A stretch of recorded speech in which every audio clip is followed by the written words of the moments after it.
It would have been in vain for Scrooge to plead that the weather and the hour were not adapted to pedestrian purposes, that bed was warm and the thermometer a long way below freezing, that he was clad but lightly in his slippers, dressing-gown and nightcap, and that he had a cold upon him at that time. The grasp, though gentle as a woman's hand, was not to be resisted. He rose, but finding that the spirit made towards the window, clasped its robe in supplication. "I am a mortal," Scrooge remonstrated, "and liable to fall."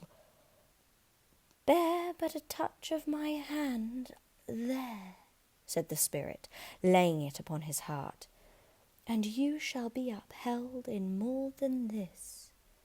As the words were spoken, they passed through the wall and stood upon an open country road, with fields on either hand.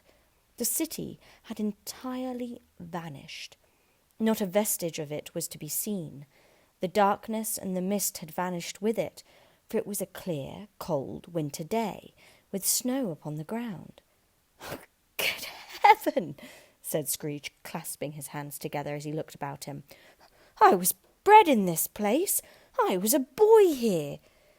The spirit gazed upon him mildly.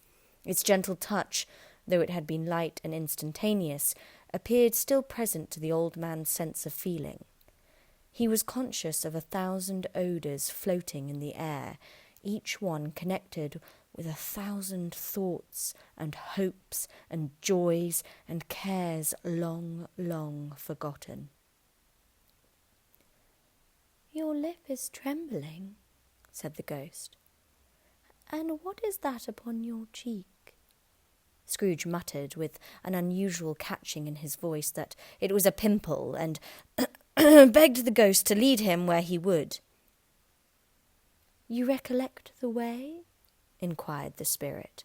"Remember it?" cried Scrooge with fervour. "I could walk it blindfolded." "Strange to have forgotten it for so many years," observed the ghost. "Let us go on." They walked along the road, Scrooge recognising every gate and post and tree, until a little market town appeared in the distance, with its bridge, its church, and winding river.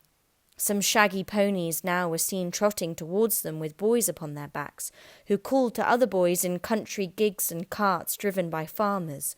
All these boys were in great spirits and shouted to each other until the broad fields were so full of merry music that the crisp air laughed to hear it.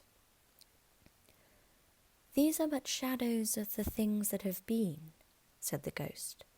"They have no consciousness of us." The jocund travellers came on, and as they came, Scrooge knew and named them, every one. Why was he rejoiced beyond all bounds to see them? Why did his cold eye glisten, and his heart leap up as they went past? Why was he filled with gladness when he heard them give each other "Merry Christmas" as they parted at crossroads and byways for their several homes? What was Merry Christmas to Scrooge?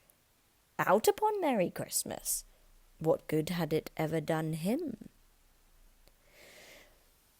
"The school is not quite deserted," said the ghost.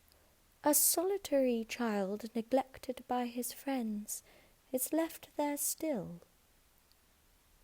Scrooge said he knew it, and he sobbed.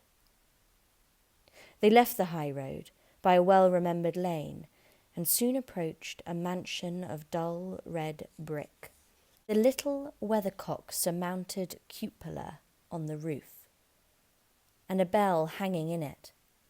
It was a large house, but one of broken fortunes, for the spacious offices were little used, their walls were damp and mossy, their windows broken, and their gates decayed.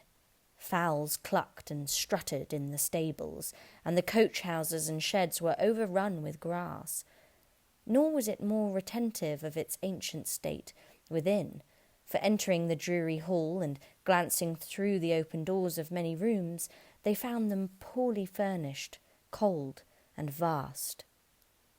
There was an earthy savour in the air, a chilly bareness in the place, which associated itself somehow with too much getting up by candlelight and not too much to eat. They went, the ghost and Scrooge, across the hall to a door at the back of the house. It opened before them and disclosed a long, bare, melancholy room, made barer still by lines of plain deal forms and desks. At one of these a lonely boy was reading near a feeble fire, and Scrooge sat down upon a form and wept to see his poor forgotten self as he used to be.